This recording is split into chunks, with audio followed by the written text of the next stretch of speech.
न्यायालय का निर्णय न्यायाधीश डॉक्टर टी.एन. सिंह ने दिया।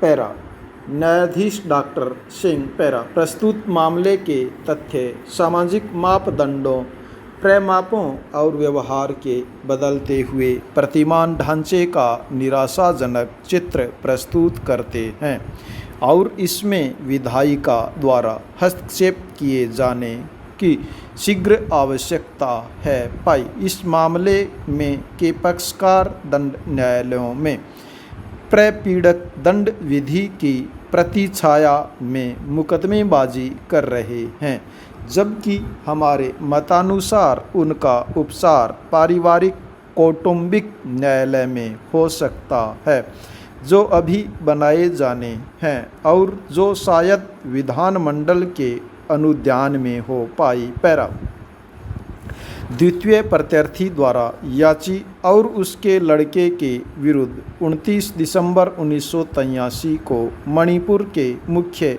न्यायिक मजिस्ट्रेट सेंट्रल के न्यायालय में भारतीय दंड संहिता की धारा 406 और 506 के अधीन एक परिवाद फाइल किया गया। पाई परिवादी ने यह कथन किया कि वह रसेश्वरी देवी का पिता है, जिसका विवाह अभियुक्त संख्या 2 द्वितीय प्रत्याशी का पुत्र के साथ 29 दिसंबर 1982 को हुआ था। पाई विवाह के समय उसने अनुसूची में दी गई जंगम वस्तुएं अपनी पुत्री को दी, जिन्हें वह अपने साथ अपनी ससुराल दंपति गृह ले गई। पाई वास्तव में जैसा कि भारतीय समाज, विशेषकर ग्रामीण वातावरण में सामान्यतः बात होता है, दुल्हन का नया घर द्वितीय प्रत्याशी के घर में था, क्योंकि उसका पति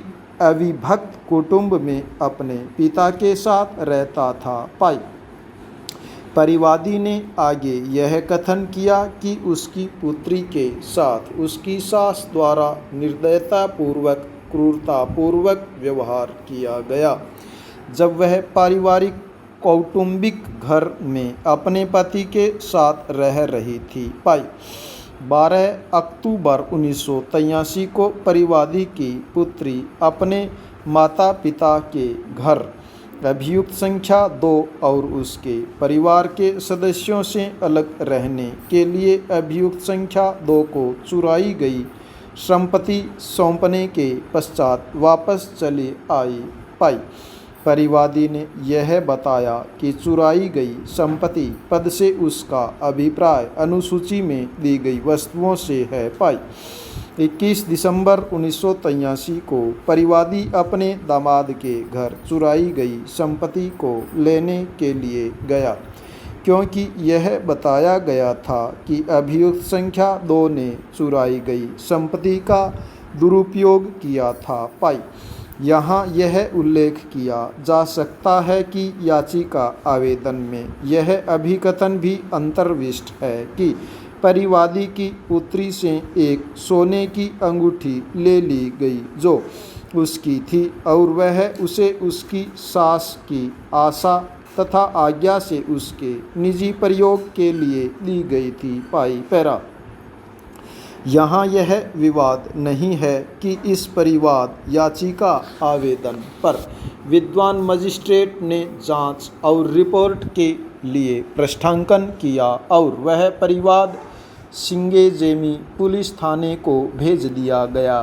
पाई यह कथन याचिका आवेदन के पैरा 3 में किया गया है और द्वितीय प्रत्याशी ने इस कथन को अपने प्रत्युत्तर में पैरा 3 में स्वीकार किया है। पाई उसके पश्चात जो बात सामने आती है वह वास्तव में रोचक है। पाई परिवाद आवेदन पर किए गए आदेश के अनुसार विद्वान मजिस्ट्रेट के रिपोर्ट प्रस्तुत करने के बजाय सिंगजेमी पुलिस थाने के प्रभारी अधिकारी ने प्रथम इतिला रिपोर्ट मामला संख्या 324/12/83 के रूप में एक मामला रजिस्टर दर्ज कर लिया गया था। पाई उसके पश्चात 30 दिसंबर 1983 को सिंगजेमी पुलिस थाने से एक सहायक उपनिरीक्षक याची के घर गया और उसने कुछ वस्तुओं का अभिग्रहण कर लिया। पाई